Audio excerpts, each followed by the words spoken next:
Welcome to SOOGF Online TV. Support our own Gambian Foundation. Support our own Gambian Foundation. This is the first of its kind. Support our own Gambian Foundation is standing on 4 important philosophies. That is to empower, to motivate, to inspire, and of course, to uplift the younger generation of the Gambian society. We are delving deeper into social norms, cultural heritage, and of course, problems affecting our cultures, norms and values. I am going to be your host on the Influencers Program. The Influencers Program will bring you young influential people in this country that are eloquent, have experience, and have been inspiring the younger generation. If you have been wondering a platform where you can utilize your talent, if you have been wondering a place where your voice can be heard, Support our own Gambian Foundation has come to utilize our cultures in the right track. They are the rediscovery of the cultural norms, values, and customs. Please join me every Tuesday on SOOGF Online TV. Support our own Gambian Foundation is the home of hope and optimism, where memory, culture. Thank you so much. I am very much grateful to be on this platform of the Inspirational Podium here at Support Our Own Foundation TV. I am very much grateful for this invitation.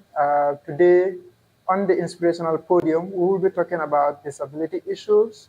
We shall be discussing on who is a person with disability.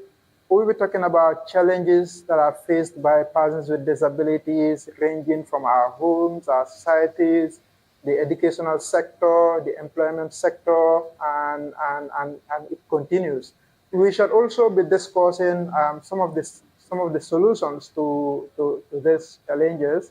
Quoting from some very good experiences as well, from some very tangible stories, real stories of persons with disabilities who are really doing it well in their own respective areas, using them as solutions to some of these challenges that we draw from the society, from community, from the work, and then as well as from our educational sector. Before we start, before further ado, I am Bubacarr Sanneh. I am a peace advocate. I am an advocate on the rights of persons with disabilities. I advocate for good governance and then accountability. I work with the Gambia Red Cross as a protection focal point for Kanifing Municipality branch. The list continues. So to start, who is a person with disabilities? A person with disabilities, as defined by the UN Convention on the Rights of Persons with Disabilities, as well as defined by the Gambia Disability Act 2022, it sees persons with disabilities as anyone who have any condition, any mental condition, physical condition, intellectual condition that might have given you a challenge on your day-to-day affairs of life. So when we look at this, the definition is very broad.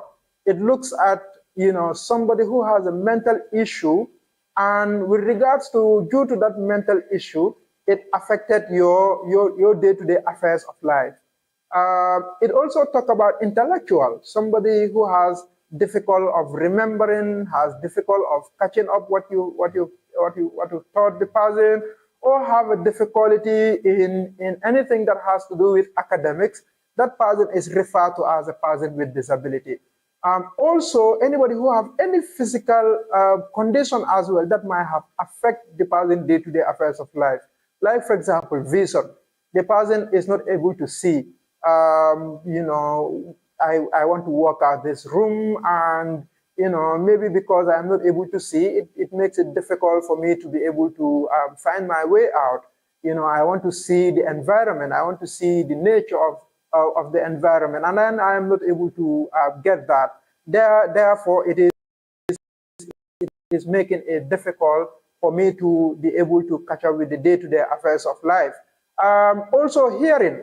Hearing is one of the physical conditions that might have affect an individual's day-to-day affairs also. Like, for example, you want to hear the people talking, and then you are not able to hear them properly. Either you are not able to hear them at all, or you are able to, catch up a bit by bit, or meaning you cannot catch up all, or when the person does not speak louder, you will not be able to catch up with what the person is saying. Therefore, you are referred to as a person with disability because due to your condition, it has affected your day-to-day affairs of life. So these are the people that are seen as persons with disability. But now, is a disability a barrier or is a challenge? Through the convention, the United Nations Convention on the Rights of Persons with Disabilities and the Disability Act 2022, it does not see a disability as a barrier. When we say a barrier, we are referring to something that totally stops a human being from carrying out his or her daily affairs. What it sees it sees it as a challenge. A challenge meaning if all conditions are put in place, if all considerations are put in place, then that disability would no more be an inability, meaning it would not stop the person from being able to carry out his or her functions effectively. Meaning we would all get there. We all want to get to Westfield, but along the way we'll get there. Whether you will take 5 minutes to get there, and then I'll take 10 minutes to get there, but then we will get there. So this is what the convention is saying. This is what the Disability Act 2022 is looking at disability. That all the conditions should be put in place, that all considerations should be put in place. And if all these conditions are put in place, then the disability would no more be inability, but then it will be a challenge whereby if we all work around it, we will be able to limit those challenges. We will be able to limit those barriers, and persons with disability will be able to live their day-to-day affairs with less or with no disturbances. So what are the challenges that persons with disability face? One might ask, what are the challenges?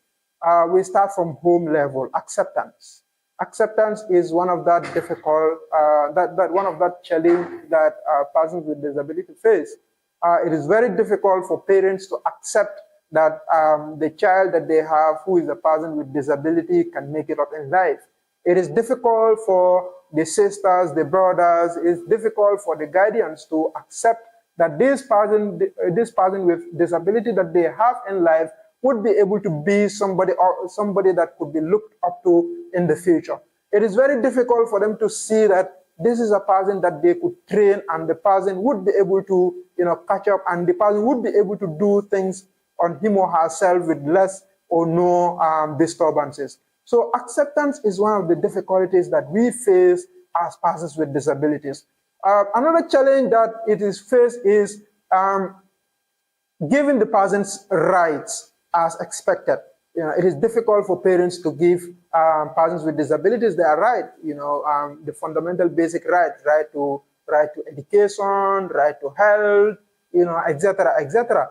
I mean, it is very difficult for parents to give this right because they see this person with disability as anything that we invest in this person, it is futile. It will not yield any results to us. As a result, they might either not take this person to school for the person to have his or her right to education, but also if the person complains of being sick, they will not take care of this person as expected, taking the person to the hospital, but they will see it as a waste of resources. I mean, they will not grant the person social right as well, the person to be able to go out, attend the gentes, that is the naming ceremonies, attend the marriage ceremonies, the takas, attend the funeral services. From home level, the acceptance or the granting of these rights become very, very much difficult due to the fact that they see disability as inability, due to that they see disability as it is the end point of life, that due to the person is a person with disability, therefore the person would not be able to yield anything much for them now. When you go to the societal level, the challenges has to do with the physical structures. If you see how our communities are structured, it is very difficult for that wheelchair user, to be able to walk or to be able to ride or be in his or her wheelchair and be able to walk around in our areas. You look at our areas, they are not that level. You have people build structures everywhere. You have these structures that are high up, these are down, and then you don't have ramps around. So it makes it very difficult for the person with the wheelchair to be able to, navigate, by him or herself, to be able to catch up or be wherever he or she wants to be. And then it is an important point that we remember that there is a right for movement, in the Constitution of the Gambia, 1997 Constitution. It has granted everybody the right to be able to move, by yourself. So our society is making persons with disability to have a lot of challenges in accessing right to movement. The white cane user, the visual impaired, you have structures, structuring, anyhow, you have holes, ditches, being dug everywhere. So it makes it very difficult for the cane user or the visual impaired to be able to move by him or herself wherever he or she want to get at. You have the vehicles not understanding the rules of the cane. I mean, you hold your cane and you want to cross, just something that would take you about 2-3 minutes. It will take you about 10-15 minutes. You are standing on the road for you to be able to have someone to be able to help you to cross the road or so on, making it very difficult, for persons with disabilities to be able to arrive at their destination on time as they expect to arrive at those places. One of the societal challenges as well is acceptance as well. Accepting that, yes, this person with disability will be able to be something else in life, but rather they would see it, they would stigmatize the person, see the person to be somebody who should be at one place, see the person as a beggar, that the person should be focused on begging rather than, being educated and or being involved in vocational work or being involved in social activities to be able to benefit him or herself. Or they don't see that person to be somebody who will be able to benefit the society, but rather they stigmatize the person, they reduce the person to be a beggar, they reduce the person to be somebody who should just be locked up in compounds or in homes, etc. So these are some of the societal challenges that we face. The other challenges is the educational challenges. Persons with disabilities faces a lot of challenges when it comes to education. Access to materials is one of the biggest challenges that you face as a person with disability when you are in the educational sector. As far as we know, from years back, in the Gambia for the visual impaired, there was only one Braille embosser that would emboss textbooks into Braille for persons for visual impaired. And you have the same embosser that will Braille books for students that are in the combos, that are in the rural areas all over the country. And it's just one embosser with just one person who is trained to be able to do that. At some years ago, that embosser got a problem.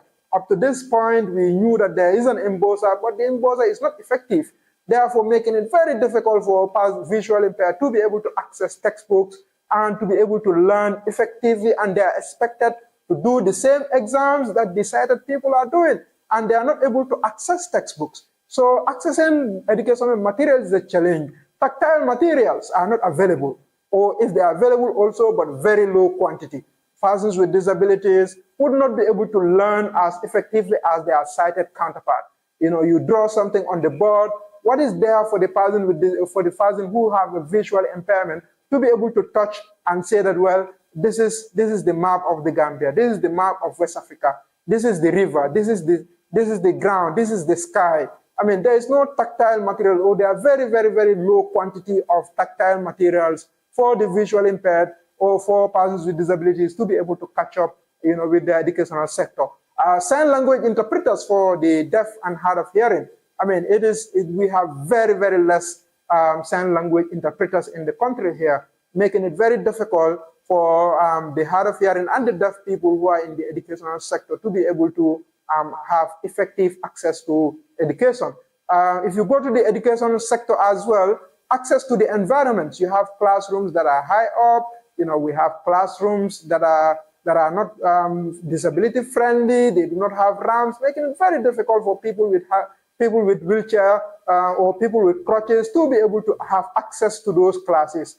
We would give a thumbs up to the new classes that are built by the MRC Holland and other partners as well, who are really trying, making some of the classes that are on the ground or that are on ground floor to be able to have ramps for persons with disabilities to be able to access those classrooms. But yet still, we would urge that there should be more ramps as well in classes, ramps in public places, so that persons with disabilities will be able to have access to those buildings with less challenges. So the educators as well understanding of disabilities also is very, very, very low in this country. If you go to the Gambia, the Gambia College, sorry, you have 3 months to do a course called disability, or EPS, there's special needs, sorry. There's a course called special need, and you only do it in 3 months. And that is not enough to prepare a teacher to be able to face students with disabilities. As we speak, our university is not offering any course on special need. Like, there is no degree course in special need.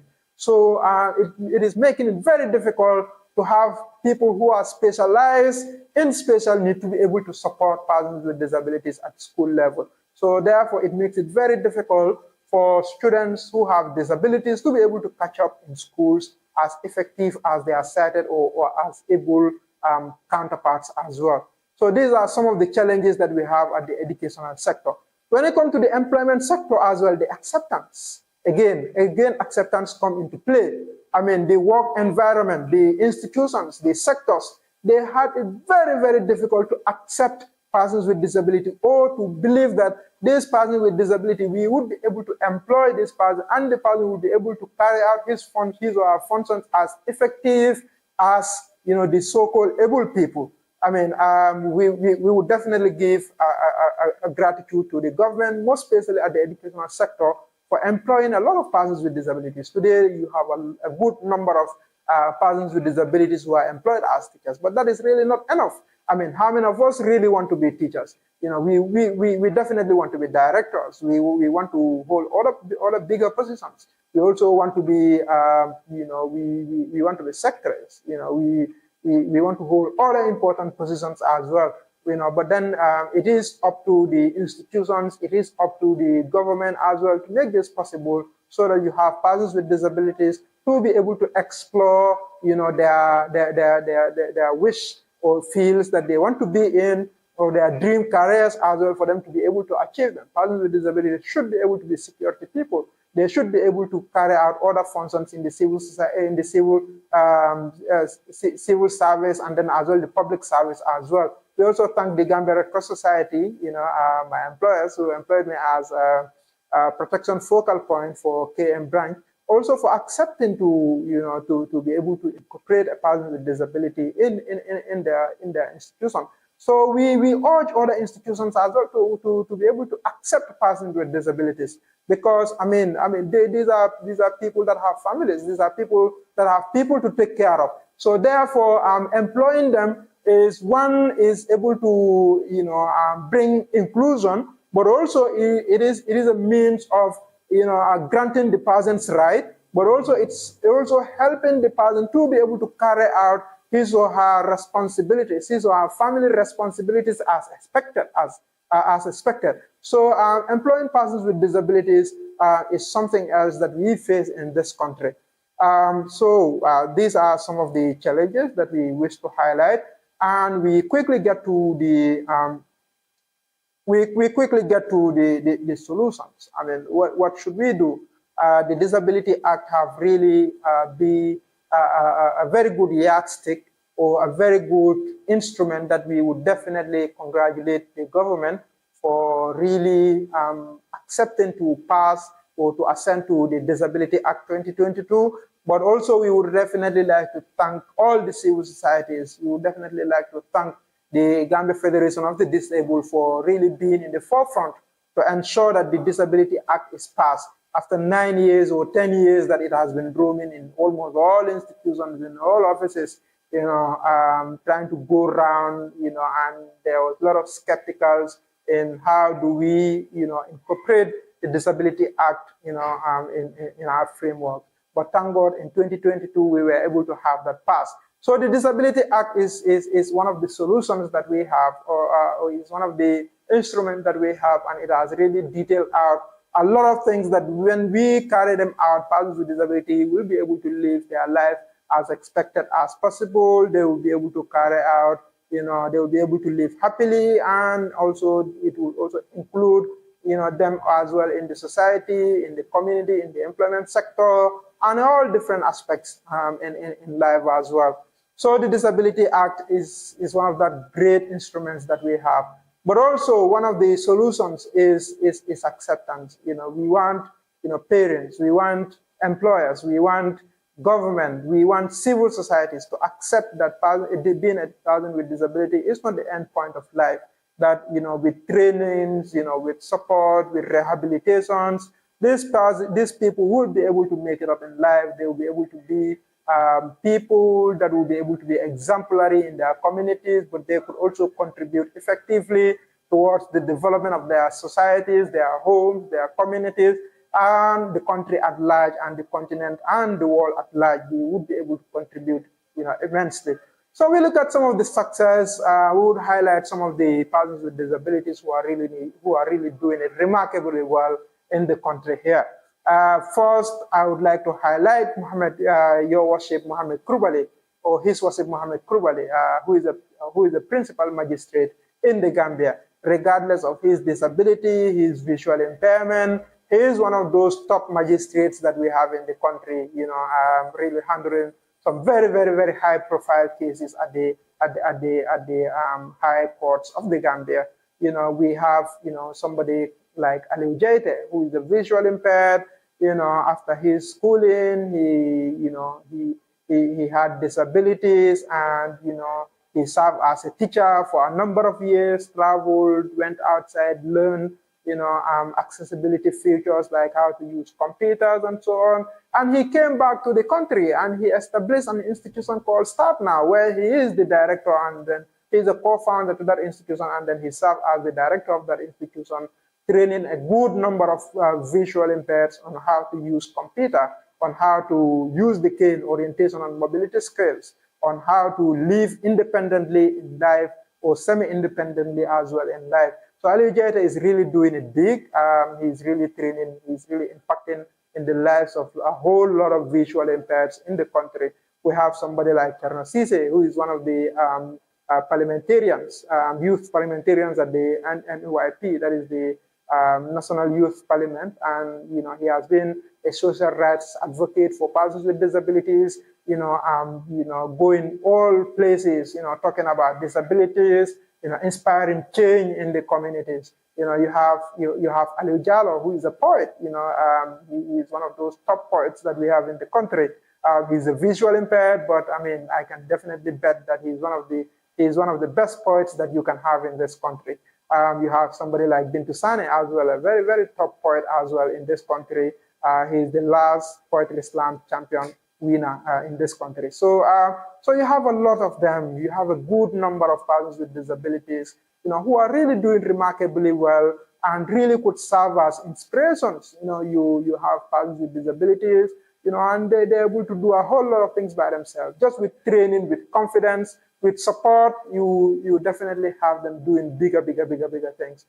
In the 5th Legislative Council, you have a person with disability there, Antindaya Senseka, who was our representative at the parliament. She was really very remarkable when she was at the parliament, championing the issues of women, championing the issues of persons with disabilities in the parliament. So we have a lot of persons with disabilities who serve as examples. So the issue of saying, we don't know that persons with disabilities are able to do A, B, and C is really not an excuse, in this day and age in the country. Some of us have really break the barriers. Some of us have really, faced the struggles to say that, well, regardless of the challenges, regardless of the barriers, regardless of the inacceptance, we would definitely stand out. We would definitely want to stand out, so that at least we would want to take that opportunity by and force. And then when we had that opportunity, we really, performed remarkably well. So this has served as example to show you that, well, we are the few who are out there, or we are the number that is out there, but then there are a lot more of persons with disabilities, who perhaps you are not able to see, but then these are persons with disabilities, who can definitely make changes in their life.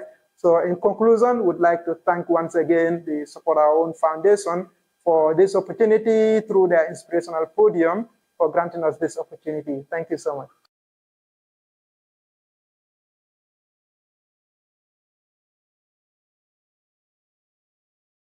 Welcome to SOOGF Online TV. Support Our Own Gambian Foundation. Support Our Own Gambian Foundation. This is the first of its kind. Support Our Own Gambian Foundation is standing on 4 important philosophies.